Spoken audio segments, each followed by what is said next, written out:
አብይ ጓደኛ ነው ይላሉ አቶ ጌታቸው ብዙ ጊዜ እኔ በግል የምታዘበው ጓደኛዋ ከነበረ በዛ ሰዓት የነበረው ባህሪና አሁን መንግስቱ ነው ያለው ባህሪ አንድ ነበሩ ወይስ ተለያይተዋል? ማለት ድሮም ባህሪው ማለት ስልጣን እንደሚፈልግ እናውቃለን። ለምሳሌ አሁን ምን ከራከረ ነበር አምቢሽን አለ ተብሎ ለምን ይቀጠቀጣል? አምቢሽኑን ሪያላይዝ የሚያደርግበት መንገድ ነው ማለት ጤንነቴን ዋንስ ነው ዋልኩ ይጠይቀኛል። አሁንም ቢሆን ግን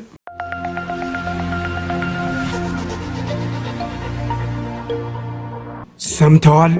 አየር ጤና አደባባይ አጠገብ ወደ ቤተልና ዓለም ባንክ በሚወስደው ዋና መንገድ ዳር ከ500 በላይ አፓርታማ ቤቶችና የንግድ ሱቆች ግንባታው ተጀምሯል።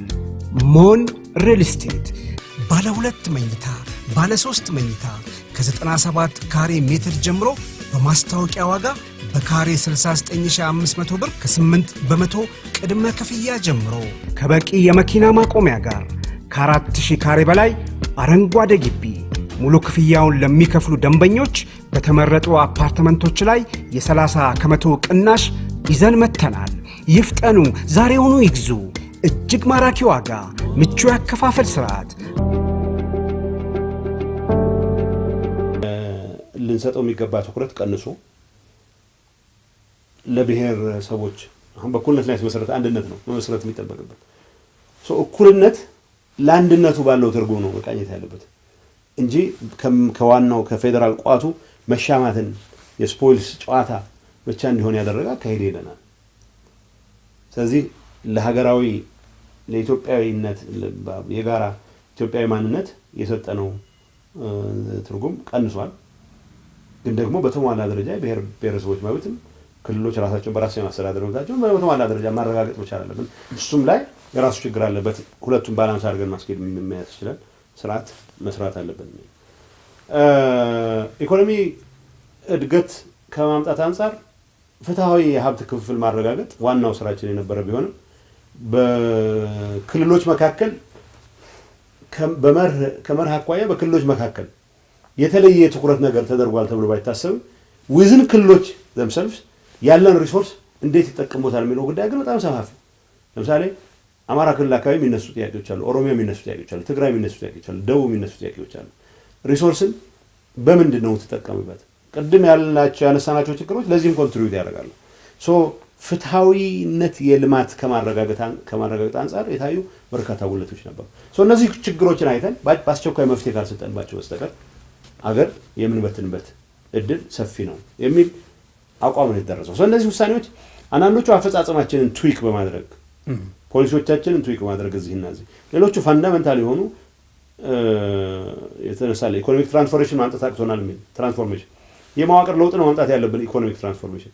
ገበሬውን ግን እዛ አዙሪት ውስጥ ከተን ይሄንበት ሁኔታ ነበር። እነዚህ ያነሳኋቸው 5-6 ነጥቦች ይዘን እንዴት እናስተካክል ይባል እዚህ ውስጥ ፖሊሲዎቻችን ኤግዚስቲንግ ፖሊሲዎቻችን መፈተሽ ሁሌም ግድ ነው። ህገ መንግስቱን አትቀይሩ የሚል የለም። ህገ መንግስቱ ውስጥ መቀየር ካለበት ህገ መንግስታዊ ስርዓቱ ተከትሎ መቀየር ማይቻልበት ምክንያት የለም። ግን አሁን ያን የባየንበት ሁኔታ ህገ መንግስቱ ውስጥ በዛ ደረጃ መቀየር የግድ ያስፈልጋሉ የሚባሉ ነገሮች ኖሮ ሳይሆን በተግባር ከህገ መንግስት በመለስ ኢቭን ህገ መንግስቱ ነው አክሎ መዋቅራዊ ለውጥ የሚያስፈልጋቸው ጉዳዮች አሉ። እነዚህን ለማድረግ ግን ፉል ኮሚትመንት ይዘን ወደ ሪፎርም እንግባ ተባለ። ይሄ ሪፎርም ማንን ወለደ?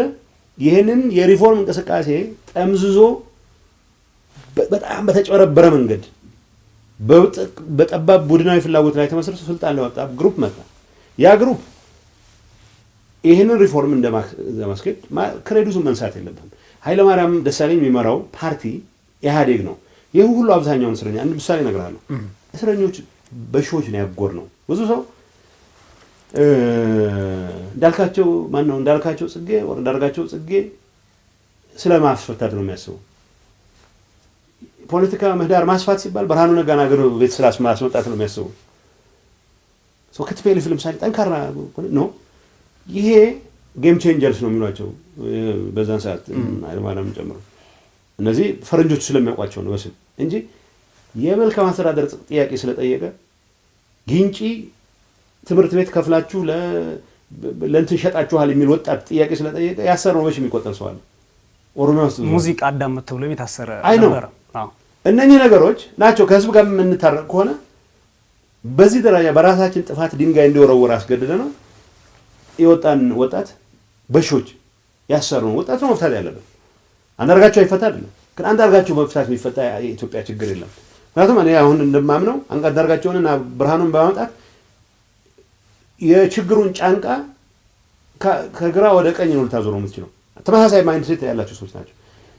ገሌ ተበዳይ ስለነበር አሁን እሱ ይበደልና እኛን በድል ወደሚል ማይንድ ሴት ነው የገቡት። ግን ህዝቡን በሙሉ ነፃ ካወጣ ነው በዚህ ደረጃ ከህዝቡ ጋር የምንታረቅበት እድል ልፍጠር የሚል ነው አቋም የነበረው። ከዛ አብይን ካምፓኒ መጡና ቅድም እንዳልኩት ክሬዲት መስጠት አለብን። አብዛኛውን እስረኛ ከአንዳርጋቸው ጽጌ በስተቀር ያስፈታው ኃይለማርያም ደሳለኝ ጠቅላይ ሚኒስትሩ ነው።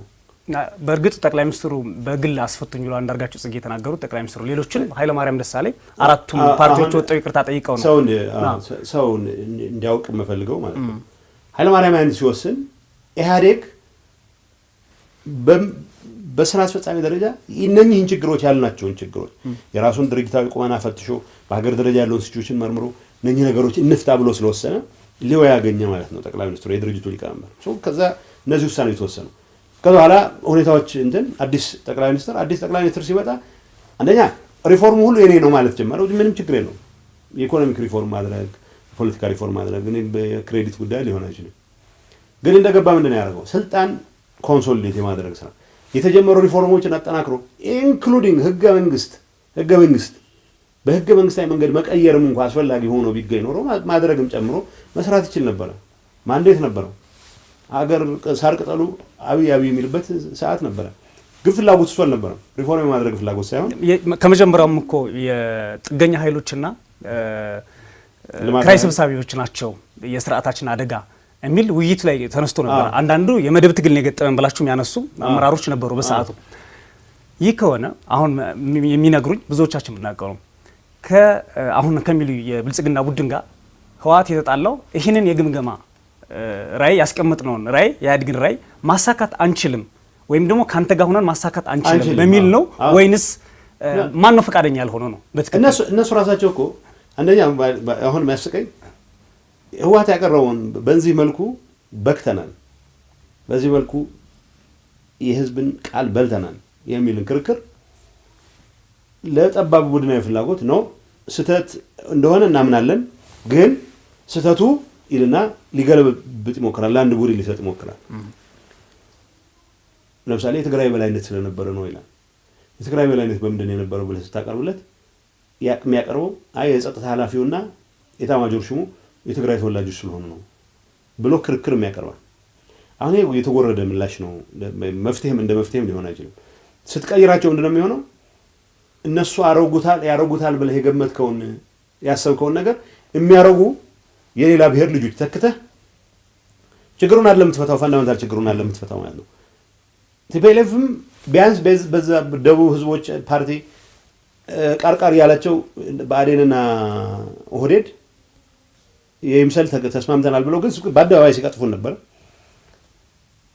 ጥገኛ ኃይሎች የሚባለው ነገር ሁላችንም አንድ ላይ የሚለትም ነው፣ ጥገኛ አትበሉን የሚል ክርክር ነበር። ጥገኛ የሚለው የኢህአዴግ ቋንቋ አንዳንዱ ያስመራል። ድንገት ስትሰማው እንደው ጥገኛ የሚል ቃል ተደጋገመ የሚባለው ሌላ ነገር አይደለም።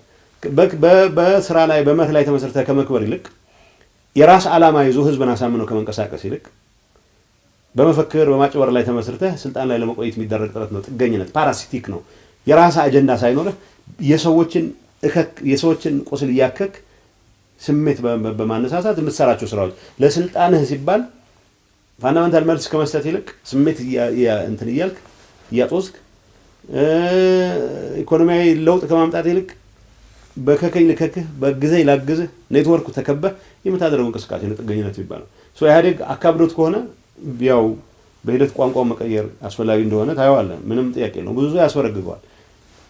ኪራይ ሰብሳቢ ባለሀብት ሲል ባለሀብት በሙሉ እስር ቤት ይገባ የሚል እምነት የለውም። ምክንያቱም ያለ ባለሀብት ልማታዊ ባለሀብት አስተዋጽኦ ሀገር ልትለውጥ አትችልም። ይሄ ቡድን ስልጣን ላይ የወጣው ቡድን ምንድን ነው ያደረገው? የመደብ ትግል የምትሉት በጣም የሚያርቀው የመደብ ትግል ማለት የማህበራዊ ኃይሎች ትግል ማለት ፍጭት ማለት ነው። ኢኮኖሚያዊ ሀብትን ከመንግስት ባለስልጣን ጋር በመቅረብ ማጋበስ የሚፈልገው ወገንና የገበሬውን ህይወት በመለወጥ ትራንስፎርም በማድረግ ሀብት ፍትሃዊ በሆነ መልኩ ህዝቡ ዘንድ ዲስትሪቢዩትድ እንዲሆን የሚያስበው ወገን ተፈጥሯዊ ግጭት ሊኖርባቸው ግድ ነው። ምንም ጥያቄ የለውም። ይሄ ፍሬም የተደረገበት ቋንቋ አንዳንዱ እንቀበለዋለን ሲሉ ተቀብለናል፣ እሺ በቃ ይሄን ለውጥ እናደርጋለን ተቀብለናል ካሉ በኋላ ለምሳሌ ወደ ስልጣን ለመምጣት በተደረገው እንቅስቃሴ አንድ ቡድን ከሌላው ቡድን ጋር ተቀበለ እነግርሃለሁ I was privy to it። አሁን ዋናና ምክትል ያሉት ሰዎች ሁሉም የራሳቸው ሎቢ ያደርጉ ነበር። ምክትሉም ትደግፉኛላችሁ ወይ ይሄኛው ሰው እኮ ሊያጠፋን ይችላል ይላል። ፒኤልኤፍ ነው እንደዛ የሚለው። አዎ ማለት ይሄ ለሌላ ፒኤልኤፍ እኔም ራሴ ያለሁበት ነው ነገር እኔ እየተደወለልኝ አይፈራም እንደው የምትደግፉኝ ከሆነ ይሄ ልጅ ያጠፋናል ይላል። እኔ አሁን ኢዳሃይ ኢንሳይት ስታስበው ለዚህ ሰውን ለማተራመስ አሁን የመጣንበትን 3 ዓመት ሁለት ማለት ከህዳር 2010 ጀምረ ኦልሞስት 2 ዓመት ከ10 ወር አካባቢ ነው ለእንደዚህ አይነቱ ትርምስ ህዝብን ለመዳረግ በዛ ደረጃ መራኮት ሲያስፈልግ ነበር ማለት ሀገር የተሻለ ራዕይ ይዘህ ለመምራት ቢሆን ኖሮ ወንደዚህ አይነት ምንድነው የአይጥና የድመት ሩጫ ውስጥ አትገቡም። ለማንኛውም እንደኚህ ሰዎች ስልጣን ከያዙ በኋላ ራዕይም የላቸውም። ዋናው በጋራ ጠላት ያሉት ቲፒኤልኤፍ እንቅፋት ይሆናቸው ጥገኛ ባለሀብት ምናምን ይያል አሁን ሁሉም የሆኑ ባለሀብቶች ሰፈር ውስጥ ተወሽቀዋል። አሁን ጠቡ ባይዘው የፖለቲከኞች ጠብ አይደለም የባለሀብቶች ጠብ ነው። ባለሀብቶች አሁን የሚቆጣጠሩት ባለሀብቶች ለምሳሌ ከገሌ ሳይድ የቆመው ባለሀብት ዛሬ በለስ ቀንቶት የሆነ ጨረታ ካሸነፈ ከንፈሩን የሚነክስ ሌላ ባለሀብት ያኛው ሰው ይገጠጋና ይሄኛውን የሚያጠፋበት መንገድ ይከተላል። ራት ሬስ ማለት በዛ ደረጃ ነው አገር የሚያጠፋ ነገር ውስጥ ነው የተገባው። ሶ ኢንፌክት ኢህአዴግ የነበረው ትንቢት ነው። ምናልባት ከ2006 ጀምሮ የመጣባችሁ አንዱ ችግር ነበረ ይሄ ከባለሀብቱ ጋር በቀጥታ ግንኙነት ፈጥሮ ስልጣን እዚህ እንሄዳለን ወይስ ነው የሚሄደው በኋላ መጨረሻ ላይ እሱ ጊዜ የሚፈታው ይሁን አሁን ችግሮቻችን እንፍታ ብላችሁ ነበር። በህወሓት በኩል ያኔ የነበረው ቡድን አሁን የነገሩኝ የብልጽግና ቡድን ሆኖ የመጣው አብዮታዊ ዲሞክራሲን የማስቀጠል ፍላጎት ነበረው ወይስ እናንተ አብዮታዊ ዲሞክራሲን መሻሻል አለበት ብላችሁ አምናችሁ ችግር ውስጥ ገብተናል አልተረዳነውም የሚሉ ንግግሮች ሁሉ አሉ በሰነዶች ያየ ነው። አሁንስ እየሄዳችሁበት ነው ወይ? አሁን አብዮታዊ ዲሞክራሲ እንዳልኩት ቃላት ጋር ስታክ የመሆን ነገር አባዜ ስለነበረ ነው እንጂ በኮንቴንቱ በይዘቱና አውራው ከተባለ ሰላም ልማት ዲሞክራሲ ማለት ነው። ማን ነው በግልጽ ከእናንተ ኢህአዴግ ከሚባሉት ውስጥ ስንት ሰው ነበር አብዮታዊ ዲሞክራሲ ተረድቶ ሲሰራበት የነበረው ሲያስረዳስ የነበረው የሚለው እኮ ትልቅ ችግር ነበር። ትንሽ ነው ምን ጥያቄ ነው ትንሽ ነው ግን ልማታዊ ዲሞክራሲ አስተሳሰብ የሚባል መጨረሻ ስሙ እሱ ነው። ልማታዊ ዲሞክራሲ አስተሳሰብ ማለት የህዝቡን የምልአተ ህዝቡን አቅም የሀገር ሪሶርስ ተጠቅመህ ቀጣይ ልማትን ማረጋገጥ የሚያስችል ግን ደግሞ የህዝቡን ተሳትፎ ደግሞ ዲሞክራቲክ በሆነ መንገድ ነው የምታረጋግጠው። ስለዚህ ዲሞክራሲን በአክሮስ ሆል ስፔክትረም የህብረተሰቡ ማረጋገጥ የቻለ አስተሳሰብ ማለት ነው። ይሄ ተስማምተን ነው እንሂድ ብለን ያልነው። ከዛ ውስጥ አንዳንዱ አብዮታዊ ዲሞክራሲ ብሎ ሲል ሶሻሊዝም የሚታየው አለ ማለት የሚያስበረግገውም አለ ሶሻሊዝም የሚመስለውም ሰው አለ። ምንም ጥያቄ ነው። ካፒታሊዝም የመገንባት ሂደት ውስጥ አኪሙሌሽን ኦፍ ካፒታል እንዴት ነው የምታመጣው? ስትጀምር ዝም ብለህ በኢንዱስትሪ አትጀምርም። ኢንዱስትሪ ዝም ብሎ ከሰማይ የሚወርድ ነገር አይደለም። አገር ውስጥ ያሉትን አቅሞች ነው መጀመሪያ መሰብሰብ የምትጀምረው። ገበሬ ነው፣ ስሞል ሆልደር ነው። ትንንሽ እርሻ ያላቸው ገበሬዎችን አቅማቸውን እንዴት አጠናክረህ እነሱ የሚፈጥሩት አቅም እንዴት ሀገራዊ አቅም ይሆናል ነው። ፖቴንሻል አቅማቸው ወደ ተጨባጭ አቅም እንዴት ቀይሯለህ ነው። እነዚህ ነገሮች ናቸው የልማታዊ ዲሞክራሲ አስተሳሰብ። የህዝቡን ተሳትፎ በተሟላ መልኩ ማረጋገጥ የምትችል ከሆነ አስገድደህ ነው የምትሰራው ወይስ ህዝቡን የምልአተ ህዝቡን የነቃ የተደራጀ ተሳትፎ ነው የምታረጋግጠው? ያንን ለማድረግ ደግሞ ዲሞክራሲ ግዴታ ነው። በየጊዜው የሚፈተሽ ፖሊሲ መኖር መቻል አለበት። በየ5 ዓመቱ ማንዴት መረጋገጥ መቻል አለበት። እነዚህ ዴሞክራቲክ አስፔክቱ ነው። እዚህ ውስጥ አፈጻጸም የታዩ አንድ ችግሮች አሉ። በተግባር ግን የታዩ ሚሊዮን ለውጦች አሉ። ስለዚህ ልማታዊ ዲሞክራሲያዊ መስመር ነው መሆን ያለበት ሲል ጥግ ይዞ አብዮታዊ ዲሞክራሲ የምትሉት ሶሻሊዝም ስለሆነ ይላል። አሁን ምሳሌ የብአዴን አንዳንድ ጓዶች የሚያነሱት በጣም የሚያስገርመኝ ነገር ነበር። አይ ትምክተኛ ምናምን ያላችሁ ከህዝብ ጋር ጋጫችሁን ይላል። ህዝብ ማን ትምክተኛ ነው? እስኪ ንገረኝ። ማን ነው ህዝብን ትምክተኛ ያለው? ማን ነው ህዝብን ነፍጠኛ ያለው? ነፍጠኛ ተውት። ነፍጠኛ ተኝቶ የነበረን ኮንሰፕት ነው። ይሄን ቃል እኮ ለመቀየር በኋላ ተጠቀማችሁ። ጠባብና ነፍጠኛ የሚለው ቅራኔ ውስጥ አስገባን ብላችሁ ክራይ ሰብሳቢነትና ጥገኛ ኃይሎች ወደ ማለት ተሸጋገረ። እሱንም እኮ ልትተወው ትችላለህ። ወትስን ምንም እኮ ትርጉም የለውም።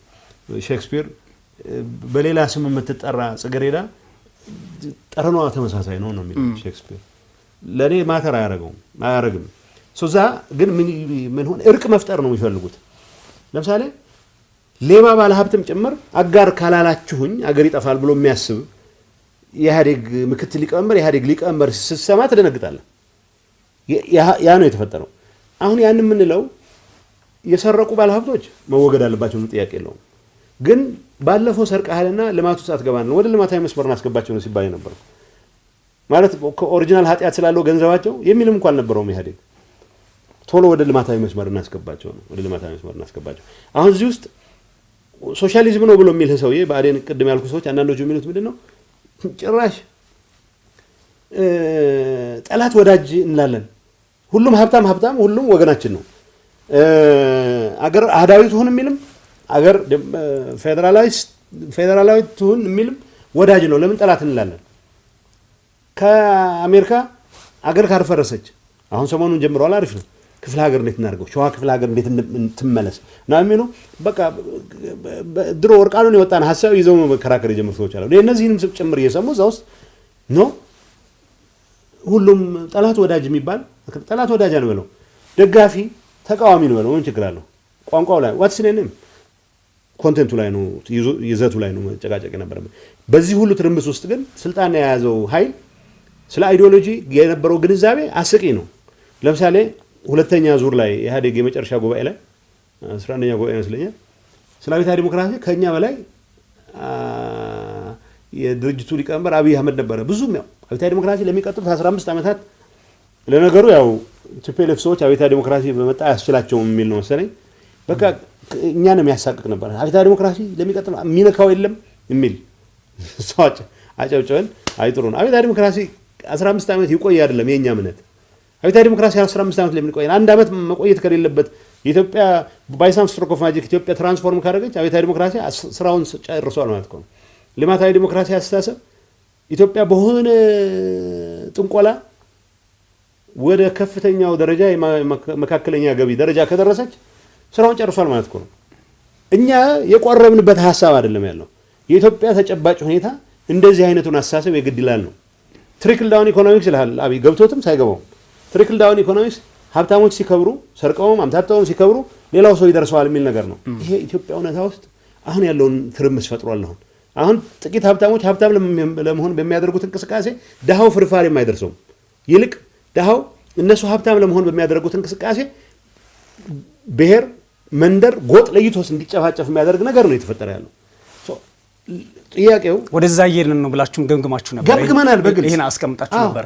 ይሄ ጉዳይ ኢትዮጵያን በመንግስትነት በምታራምደው መንግስት ምክንያት ዓለም አቀፍ ጠላት እንዲኖራት አድርጓል። ማለት የጠቅላይ ሚኒስትር ዶክተር አብይ አህመድ መምጣት ስናስብ የአሜሪካ የነበረውን ጫና እናስባለን። ኢህአዴግ ይህንን ጫና በዚህ መንገድ ችግሮችን ፈታለሁ ካለ ዓለም አቀፍ ጫናውን በምን መንገድ ፈተዋለሁ ብሎ ነበር ያስቀመጠው? ወይስ የዓለም አቀፍ ጫና ዋና ጫና አይደለም? ዓለም አቀፍ ጫና የሀገር ውስጥ ጉዳይ ነው። የመጀመሪያው ስራ 90% ችግር የሀገር ውስጥ ችግር ነው። ለዛውም 95% ቁጥሩን ከየት አመጣሁ እንዳትለኝ። እንደ ማንኛውም ሾኛ ቁጥር ከመሰለም ታመጣው። ለኔ ትልቁ ችግር የሀገር ውስጥ ችግር ነው።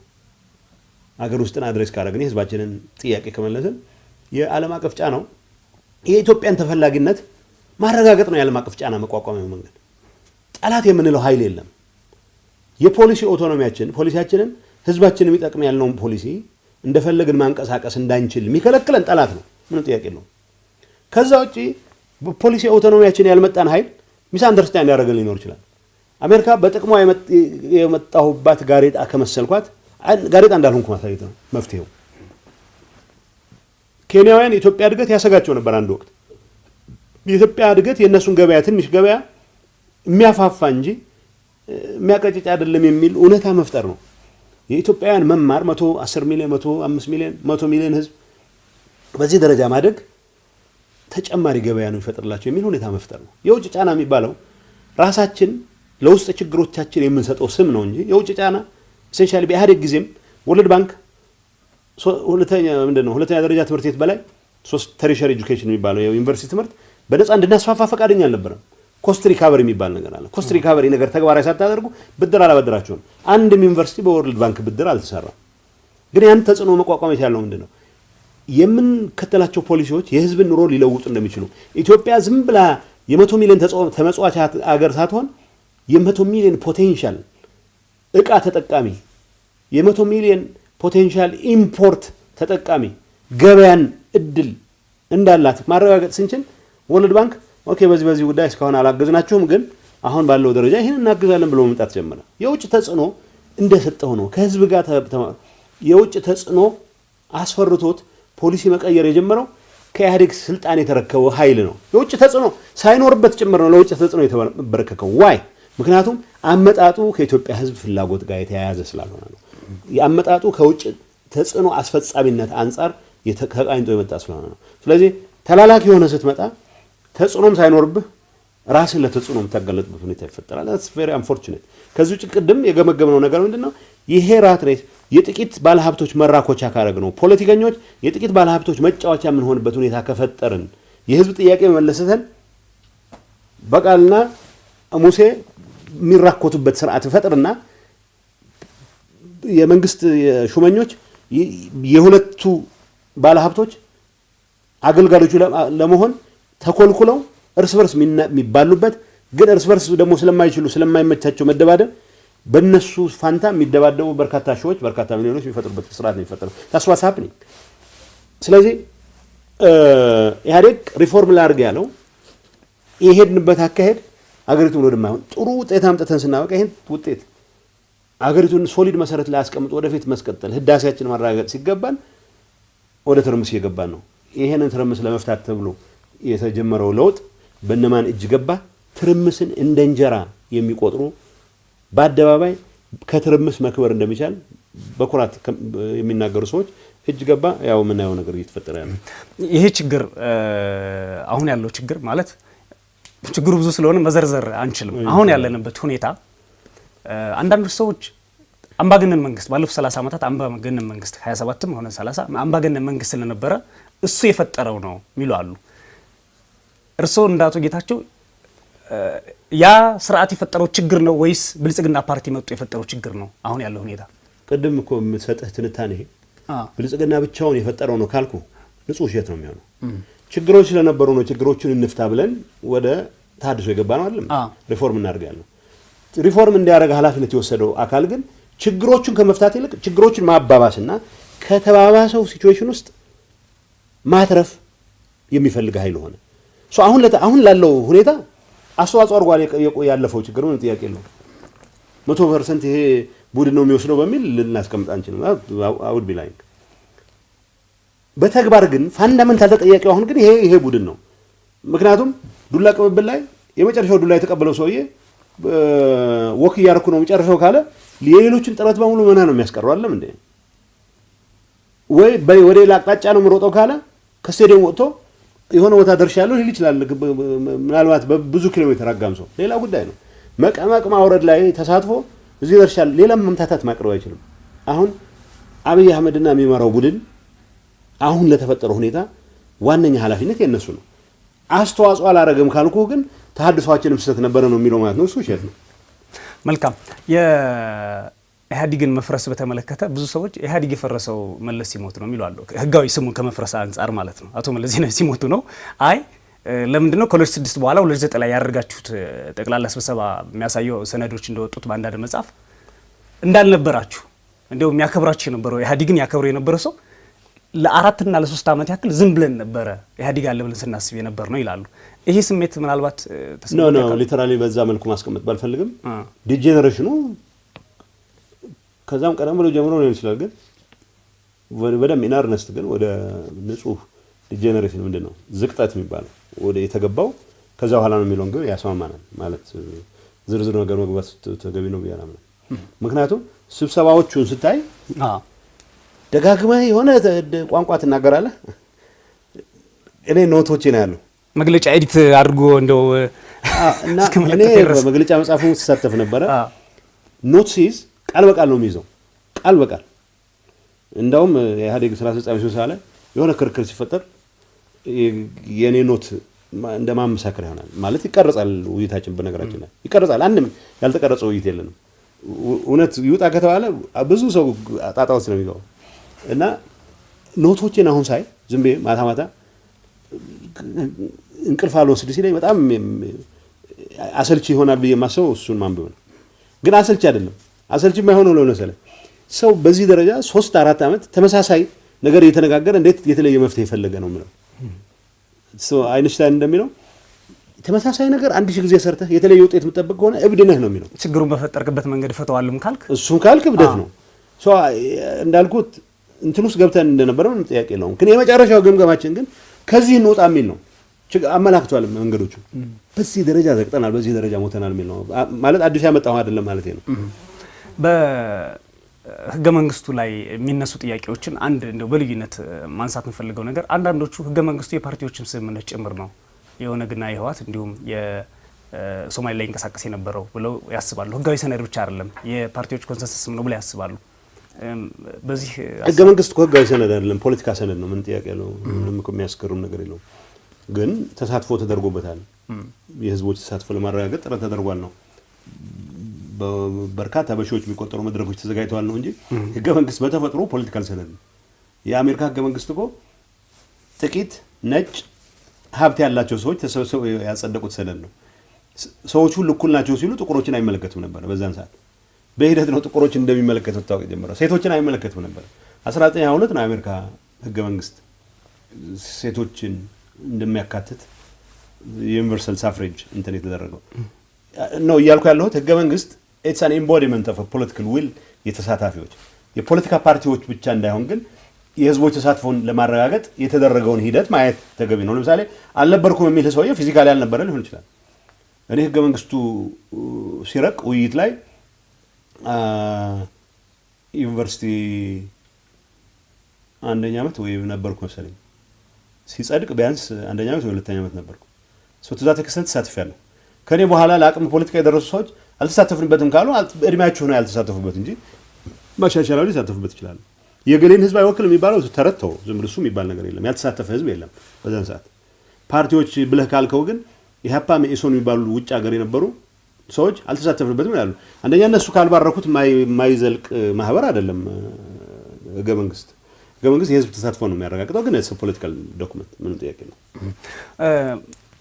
አሁን ያለው የስርዓት አህዳዊ ስርዓት ነው የሚል በአብዛኛው የአህዳዊ ስርዓት እየተገነባ ነው እያሉ እኔ እዛ ውስጥ መግባት ስለማልፈልግ ይጠየቃል፣ ይናገራሉ።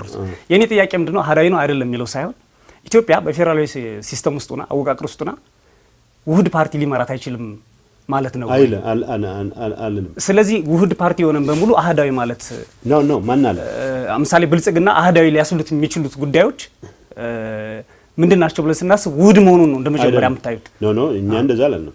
ውህድ ፓርቲ ማን መፍጠር ብለን ተንቀሳቀስን የነበረው። ውህድ ፓርቲ ግን የክልሎችን ራስን በራስ የማስተዳደር መብት የሚገፍ ሊሆን አይችልም ነው። የፖሊሲ ውህደት እኮ ነው። ውህድ ፓርቲነት እኮ የሚያደርገው ከላይ እስከ ታች ትእዛዝ የምትቀበልበት ስርዓት ማለት አይደለም። ጀርመን ውስጥ ያለው ክርስቲያን ዲሞክራቲክ ዩኒየን የሚባለው ፓርቲ ፌዴራል አሬንጅመንት አለው። የባቬሪያ ክርስቲያን ዲሞክራቲክ ዩኒየን ከአንገላ ሜርከል ቀጥታ ትእዛዝ አይወስድም። የፖሊሲ ውህደት ነው ያለው። የሚያዋጣን ይሄ ፖሊሲ ስለሆነ ለጀርመን ህዝብ ይጠቅመው፣ ለባቬሪያ የሚሆነው ለእንትናም ሊሆን ይችላል፣ ለቬስፓደን የሚባል ወይ ለሌላ ስቴት ማለት ጀርመን ውስጥ ያለው 100 ምናምን ስቴት መጥቀስ አያስፈልግም። የባቬሪያ ክርስቲያን ዲሞክራቲክ ዩኒየን አንገላ ሜርከል ከምትመራው ፓርቲ ጋር ያለው የፖሊሲ ውህደት ነው። ቱዛት ኤክስተንት ውህድ ፓርቲ ናቸው ልትል ትችላለህ። የባቬሪያን ጉዳይ የመምራት ኢሹ ግን የባቬሪያን የራስን በራስ የማስተዳደር መብት፣ የራስን እድል በራስ የመወሰን መብት ጉዳይ ግን ለአንገላ ሜርከል አሳልፎ መስጠት አይደለም። በባቬሪያ ያለው ፓርቲ የፖሊሲ ውህደቱ እንደተጠበቀው ነው። አሁን እንትናን ጠቅላይ ሚኒስትር አብይ ሰምቶ ታውቃለህ ሲናገር ማለት አብይ እግዚአብሔር ባርከው እንትን አይልም እኮ ብዙ አይዋሽም። በእንደዚህ አይነት ነገር ማለት የልቡን ነው የሚናገረው የመሰለውን ነው የሚለውና እኔ መኪና ሰጥቻቸው ይላል እንጂ አይልም እኮ ሌላ ነገር አይደለም። እኔ በሰጧቸው መኪና እኔ በከፈልኳቸው ደሞዝ ነው የሚለው ማለት የናሻድ ሌልም ጭምር ነው እንደዛ የሚለው። ስለዚህ 4 ቢሮ ነው ደሞዝ ይከፍላል።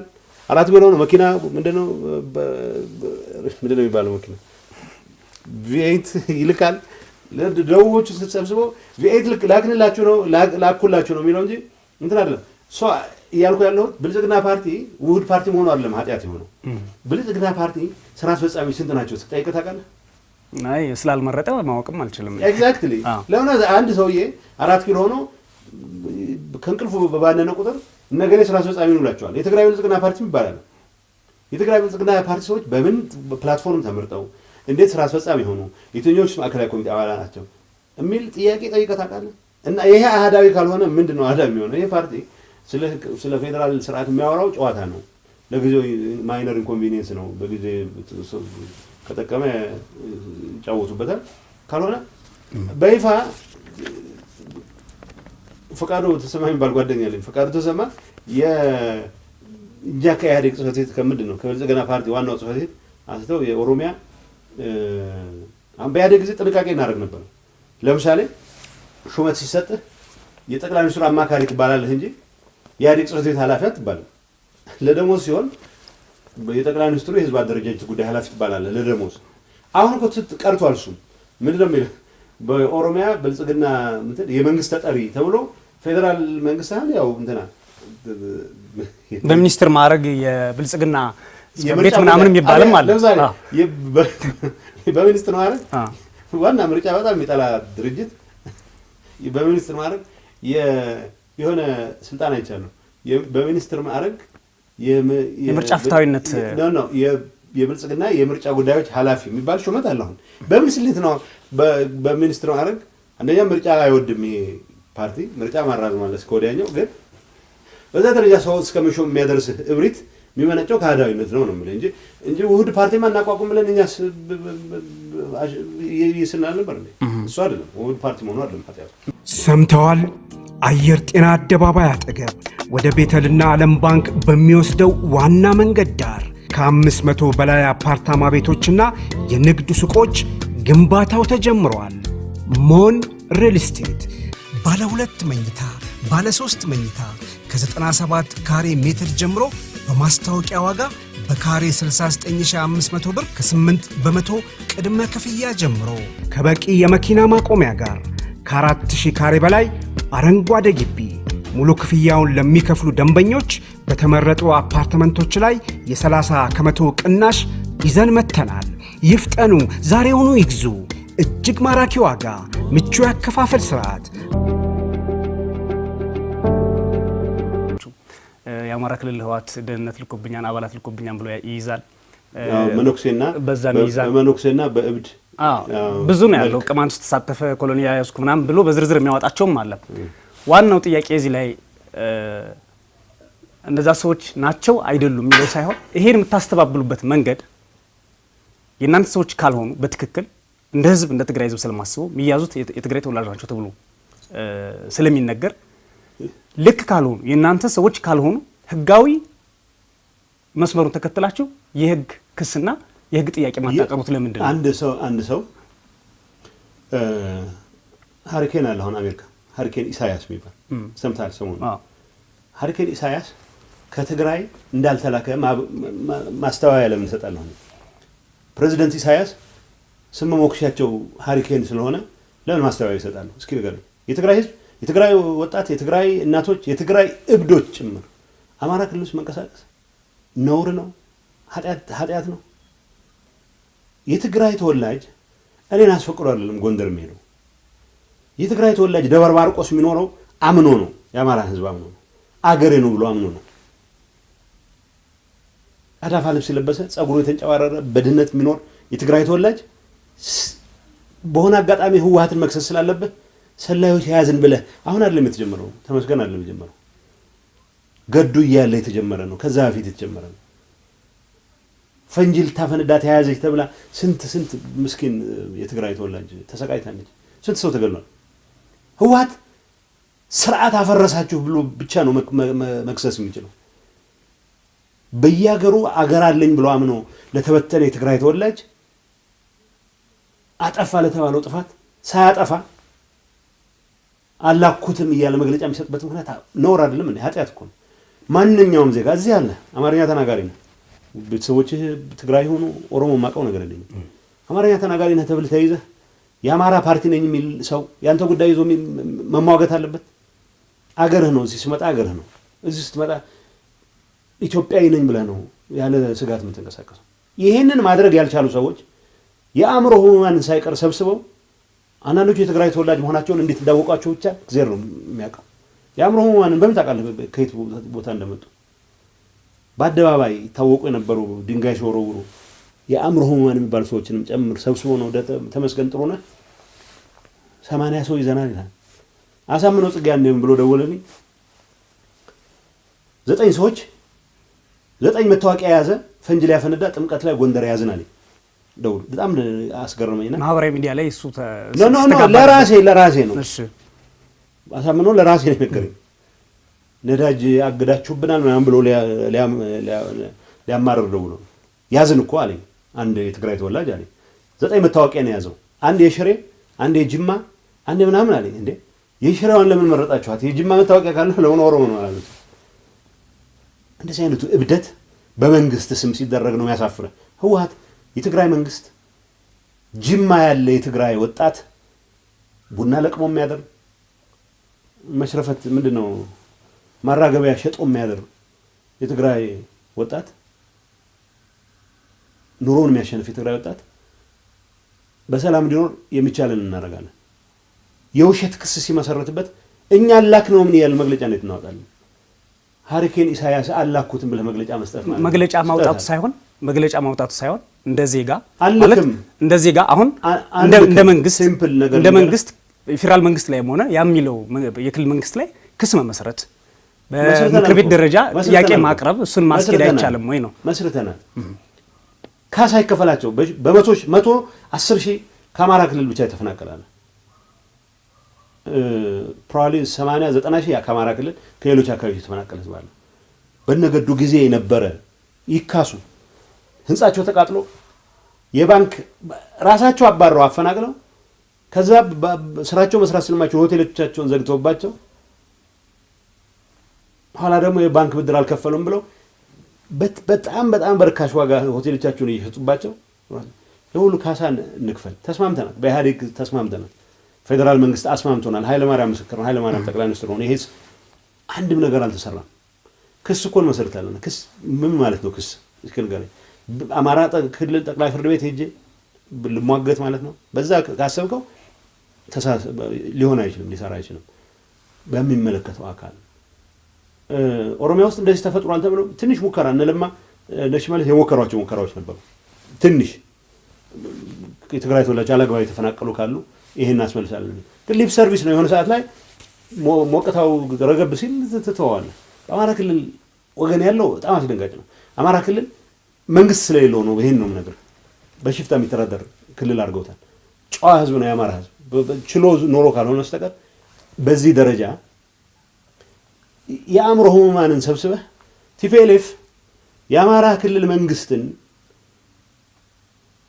ግዛት አስመልሳለሁ ቀረርቶ ወራሃለሁ የሚል ፉከራ ብቻ ያያየ እርምጃ መውሰድ ቢኖርበት የአእምሮ ህሙም የሚልክበት ምክንያት የለም ምንም የለም ጠው ከአማራ መንግስት ጋር ከአማራ ህዝብ ጋር አይደለም ጠው ከሽፍቶች ጋር ቢሆን ህዝብ በሁለቱ ወገን ያለው ህዝብ በጣም ትልቅ ጨዋነት የተሞላበት ህዝብ ስለሆነ የህዝብን ጥያቄ ግምቱ ስለምናስገባ ካልሆነ በስተቀር ሽፍቶቹ እንደሚንቀሳቀሱት ሽፍቶቹ እንደሚፎክሩት ማንንም አያድናቸውም በነገራችን ላይ ማንንም ፍላጎት ቢኖር ኖሮ ሽፍቶችን ለቅመህ ልክ ማስገባት ስራ ከአቅማችን በላይም አይደለም እሱ አይደለም ርዕሱ ለምንድን ነው ሽፍታ ስለመጣ በጮሁ ቁጥር ወይ በሽፍታ ታጅቦ ተመስገን ወይ አገኘው ተሻገር በፎገላ ቁጥር ህዝቦች ወደ ጦርነት የሚያስገባ ነገር ውስጥ አንገባም ነው የኛ እምነት ከኔ ጥላቻ ከኔ እርስ በርስ መጋጨት በላይ ነው የአማራ ህዝብና የትግራይ ህዝብ ፍቅር የትግራይ ህዝብ ወንድማማችነት ይህንን ከቁብ የማይቆጥሩ በአማራ ስም የሚነግዱ ቀጣፊዎች ናቸው የአእምሮ ህሙማንም ጭምር እየሰበሰቡ ህወሓት ላከቻቸው ህወሓት ሲያባንናቸው ነው የሚኖረው የአማራን ወጣት ጥያቄ መልሶ የአማራን አርሶ አደር ጥያቄ መልሶ ለአማራ ወጣት እምነት ቢኖራቸው የአማራን ወጣት ምን ብንሰራ ነው የሚሻለው? የአማራን ወጣት ጉልበት ይዘህ ማትቀይረው ተራራ ማታለማው መሬት አልነበረም አይደለም። ያን ከማድረግ ይልቅ የአእምሮ ህሙም ሰርቶ አዳሪ ለፍቶ አዳሪ ሰው እየሰበሰብክ ህወሓት የላከቻቸው ህወሓት በዛ ደረጃ የመዋጋት ፍላጎት ቢኖረው እነዚህን ሰዎች ልክ ማስገባት አቅም ከአቅሙ በላይ ሆኖ አልነበረም። አስፈላጊ ከሆነ ሽፍታ ለቅመህም ልክ ማስገባት ይችላል። ጠቡ ከአማራ ህዝብ ጋር አይደለም፣ ከሽፍቶች ጋር ከሆነ ልክ ማስገባት ይቻል ነበር። ከህዝብ ጋር መልካም ግንኙነት ነው ያለን፣ ከአማራ ህዝብ፣ ከትግራይ ህዝብ፣ ከኦሮሞ ህዝብ። በቅርብ ጊዜ ጠቅላይ ሚኒስትር አብይ አህመድ በትግርኛ በሰጡት ቃለ መጠይቅ ላይ ያነሷቸው አንድ ሀሳብ አለ። እሱን ለመጠየቅ ነው። ዶክተር ደብረጽዮንን አግዟቸው የሚል ሀሳብ አንስተዋል። አንደኛ ዶክተር ደብረጽዮን የሚያግዛቸው ከእናንተ ውስጥ ማን ነው? ማያግዛቸው ከእናንተ ውስጥ ማን ነው? ሁለተኛ ነገር የፌዴራል መንግስት ለዶክተር ደብረጽዮን ይህ ነው የሚባል እገዛ ያደርጋል ወይ በልዩነት? ሁለተኛው ጥያቄ መልስ ነው። ሁለተኛው ጥያቄ አብይ በትግርኛ ሊያምታታ ለፈለገው ነገር ሁለተኛው ጥያቄ ነው መልሱ። ፌዴራል መንግስት ያለፉት 2 ዓመት ከ10 ወር ደብረጽዮን ትግራይ ውስጥ ሊሰራቸው የሚፈልጋቸው ስራዎች በማደናቀፍ ላይ ነው ተግቶ ሲሰራ ነው የከረመው። አሁን ተመልሶ አብይ ተነስቶ ደብረጽዮን አግዙት በትግርኛ ሲባል የሰማሁት ያለ ለኻሊ በል የጣቢያ ማለት አንድ ሰው ተናገሩት ሌላ በው እንደማለት ነው። ለማያውቁሽ ታጠኝ እንደማለት ነው። ትግራይን ለማመርከክ የተደረገ እንቅስቃሴ ከዚህ ጎረቤት አለን ከኢሳያስ ጋር ሆነው ብዙ አሻጥር ሲፈጽሙ ኖረው አሁን አብይ ተነስቶ ደብረጽዮንን አግዙት።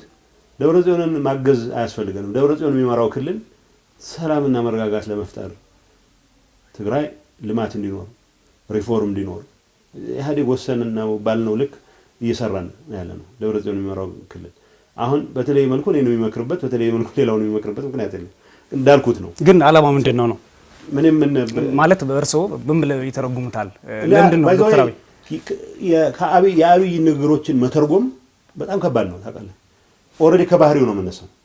አብይ በሆነ አጋጣሚ በሙሉ የሚመራው መንግስት ሁከትን እንደ ችግኝ ማፊያ ታውቃለህ፣ ሁከት ማፊያ ተቋም አለ እና ሁሉም አጋጣሚዎች ላይ ሁከት፣ ጭቅጭቅ በመፍጠር የስልጣን ዕድሜ ማራዘም ነው። ስለዚህ እኔ ምን አደረኩ እንቅልፍ ለምን አጣለሁ? አብይ በተናገራቸው ንግግሮች በሙሉ ስተነትን አልኖርም። ከባህሪው የሚነሳ ነው። አሁን ብዙዎቹ ምንስማማበት ሊሆን ይችላል። አብይ ጓደኛ ነው ይላሉ አቶ ጌታቸው ብዙ ጊዜ። እኔ በግል የምታዘበው ጓደኛዋ ከነበረ በዛ ሰዓት የነበረው ባህሪና አሁን መንግስቱ ነው ያለው ባህሪ አንድ ነበሩ ወይስ ተለያይተዋል? መንግስት ማለት ድሮም ባህሪው ማለት ስልጣን እንደሚፈልግ እናውቃለን። ለምሳሌ አሁን ምን ከራከ ነበር አምቢሽን አለ ተብሎ ለምን ይቀጠቀጣል? አምቢሽኑን ሪያላይዝ የሚያደርግበት መንገድ ነው ማለት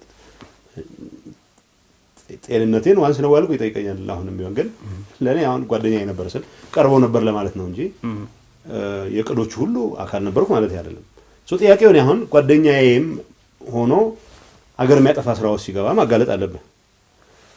እንደ ጓደኛ ስልጣን ስላልነበረው እኔ ሳውቀው ለምሳሌ ኃላፊ ሲሆን ቢሮ በማስተካከል ረጅም ጊዜ ይወስዳል። ቢሮ በጣም ይወዳል። ቢሮ ለምሳሌ ሳይንስና ቴክኖሎጂ ሲገባ እኔ ብዙ ጊዜ ጎብኝ ነበር። ቢሮ በጣም ብዙ ጊዜ ይሄ ይቀባይላል አሪፍ ነው። እኔ ቢሮ ማስተካከሉ ኃጢአት ነው ብያለሁ። ጥሩ የስራ ኢንቫይሮንመንት መፍጠር ብዙ ጊዜ ግን በርክቶ አያውቅም። እሷም ቢሮ ሳይሰራባት ሲያሰራት ከረመ በኋላ ሌላ ቢሮ ይሄዳል። ከዛ ኦሮሚያ ምክትል ፕሬዝዳንት ሆነ ይሄድ በኋላ እሱም ቢሮ ሲያስተካክል እዚህ ጋር የሚባል ስራ ሳይሰራ እንደገና ሌላ መጣ። እርግጠኛ አይደለሁም በስራው ለመገምገም እድል ገጥሞት የሚያውቅ አይመስለኝም። ከዛ አንፃር ማለት አዝንለታለሁ። ጠቅላይ ሚኒስትር ጽሕፈት ቤትም እንደገባ የመጀመሪያ ስራው ቢሮ ማስተካከል ነበር። ገብቼ አይቻለሁ ጎበኘና ብሎኝ እኔ 6 ዓመት 7 ዓመት ሰርቻለሁ ፕራይም ሚኒስተርስ ኦፊስ። አሁን አላውቀውም ቢሮ ስገባ ስብሰባ ገባ በነበረበት ግር ይለኛል። ማለት የኔ ቢሮ የት እንደነበር አላውቅም። ቢሮ ማለት 6 ዓመት የሰራሁበት ነው እንዳልኩ 6 ዓመት 5 ዓመት። ለማንኛውም እኔ ወዳጅ ነበር ስል እንቀራረብ ነበር ለማለት ነው እንጂ እያንዳንዱ ቅዱ ሼር ያደርገኝ ነበር ማለት አይደለም። ለማንኛውም ግን ስልጣን ላይ ብቻ ማዕከል ያደረገ ቴንደንሲ እንደነበረበት ቢሮ ማስዋብ ይወድ እንደነበረ እነዚህም ቢያንስ አውቃለሁ ካለኝ ቅርበት። አሁን ባለው ደረጃ ሀገር የሚያጠፋ እንቅስቃሴ በዚህ ደረጃ ይገባል ብያቅ ነበር ካልኩ ግን እየዋሸሁ ነው የሚሆነው።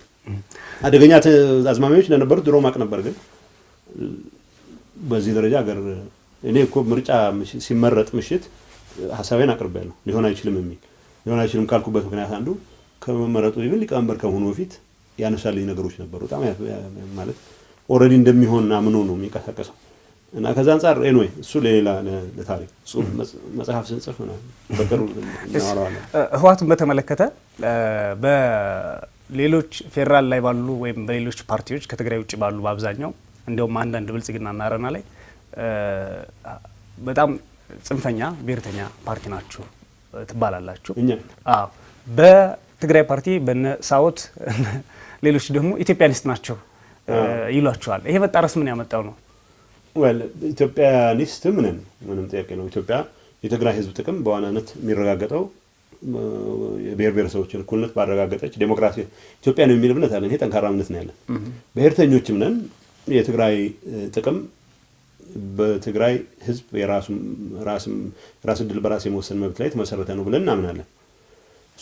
እዚህ ያለው በቂ ብሔርተኞች አይደላችሁ ማለቱ የሚያስገርም አይደለም። ኢትዮጵያኒስትም ስለሆነ እዛ ያለው ደግሞ ጠቅልሎ ባንዳ ስለሆነ የጥቂት ሰዎች አገልጋይ ስለሆነ ትግራይ ማለታችሁ ይላል። አዲስ አበባ ሆኖ የኔን አጀንዳ ሊቀርጽ የሚሞክር ሰው እኔን ደግሞ አነሰሰሪ ብሔርተኛ ነህ ቢለኝ የሚያስገርም ነገር አለ።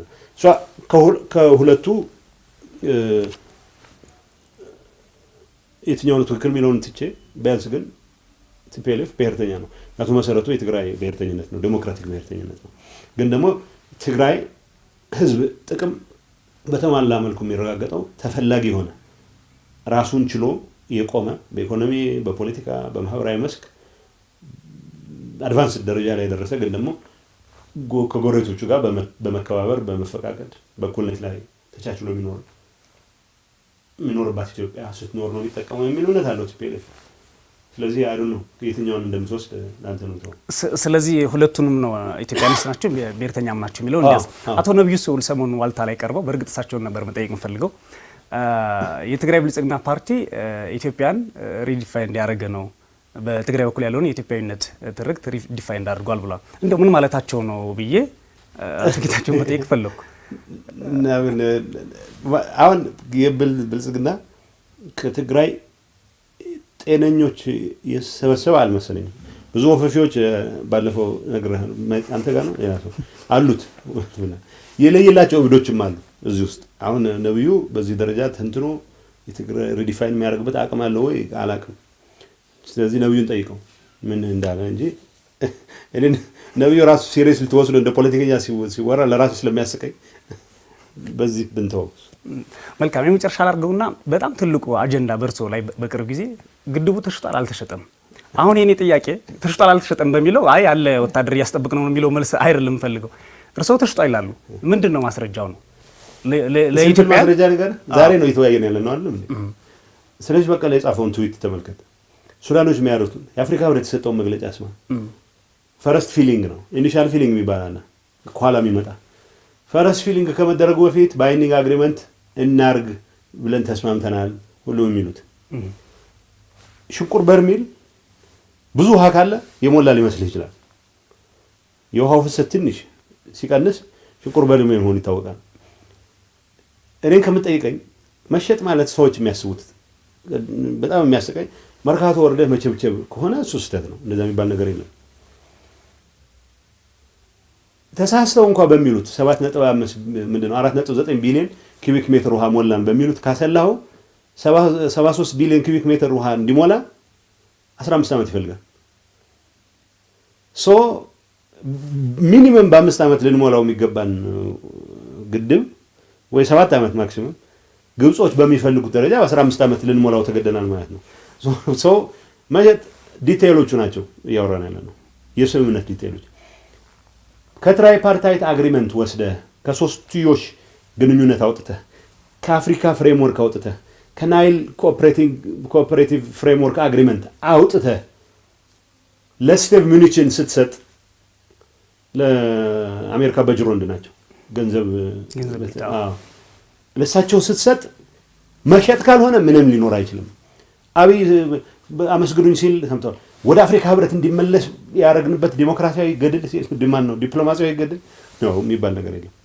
መሸጥ ማለት ሉዓላዊነት አሳልፈ መስጠት ማለት ነው። አባይ ለሉዓላዊነታችን ትልቅ አቅም ነው የነበረው።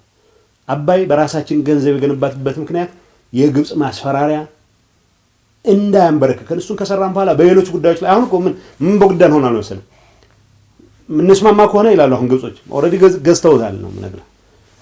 በሌሎች የአባይ ላይ የሚደረጉ ዴቨሎፕመንቶች ላይ ባይንዲንግ ስምምነት እንፈራረም።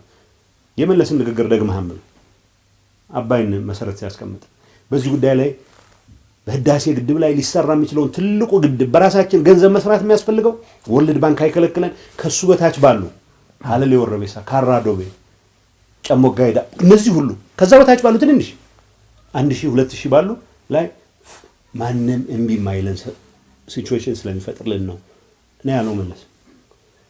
ይሄንን ነው አሳልፎ አሽቀንጥሮ የሰጠው። ይሄ መሸጥ ካልሆነ ምንድነው የሚባለው? ቅድም እንዳልከው በወታደር እያስጠበቅነው ነው የሚለው ሌላ እሱም ሌላ ዙር አገር እንዳይሸጥ ብቻ ነው መጠንቀቅ ያለብን። በእንደዚህ አይነት ነገር ተሳስቶ ያለው ነው የሚመስለኝ። ሰዎች ናቸው አሮልኝ። ግን መሸጥ ማለት በዛ ደረጃ ለማንኛውም እኔ የህዳሴ ግድብ እንዲሞላ ብቻ ሳይሆን ያለምንም ከሶስትዮሽ ፍሬምወርክ ውጪ ያለምንም የውጭ ተጽዕኖ የኢትዮጵያ ህዝብ ሀብት ሆኖ እንዲቀጥል ሙሉ ፍላጎት አለኝ። የኔ ግድብ ነው ለመፈከር አይደለም ነው መሸጥ የለበትም ስል በጨዋታ በጩኸት በምናምን በግርግር እንዲታታ አይደለም። አሁን ተሞልቷል። መሐንዲስ ለምን አትጠይቅም? መሙላት ምን ማለት እንደሆነ ብሎ ጠይቃቸው። ለርዕሴ እንዲሞላ ነው የምፈልገው። አትሽጡ ስል በዚህ ሳምንት አትሞሉትም የሚል ሙግትም አልነበረም።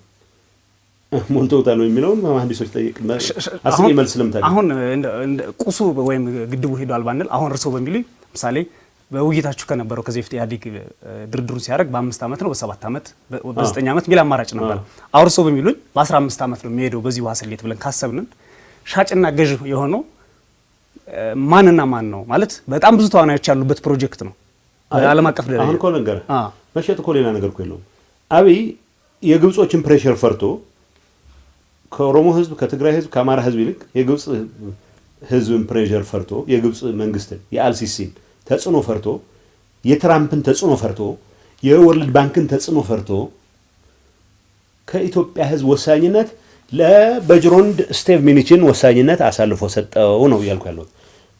በዚህ ውስጥ በቁሽሽ ምንድነው መታያ ተቀብሏል ወይ ሌላ ጉዳይ ነው። እኔ የማውቀው ነገር እኮ የለኝም። ዝር አልነበርኩ ከደለልኩማ እኔም ተጠያቂ ነው የምሆነው።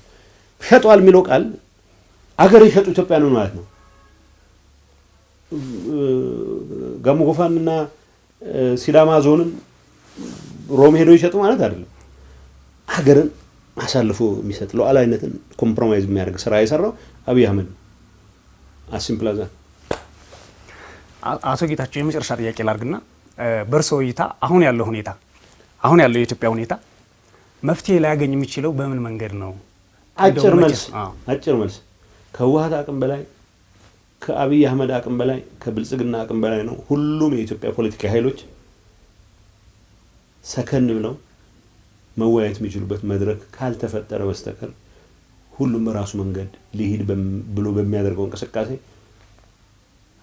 እኔም ወዳት ከመፈክር በዘለለ የምር ወዳት ኢትዮጵያ አደጋ ላይ እንዳለች ምንም የሚያጠራጥር ነገር የለውም። መፍትሄው የዚች ሀገር ችግር መፍትሄውም ከአብይ አህመድ አቅም በላይ መሆኑን በይፋ ማመን ነው። ይሄን ይቀበላሉ አይቀበሉ ሌላ ጉዳይ ነው።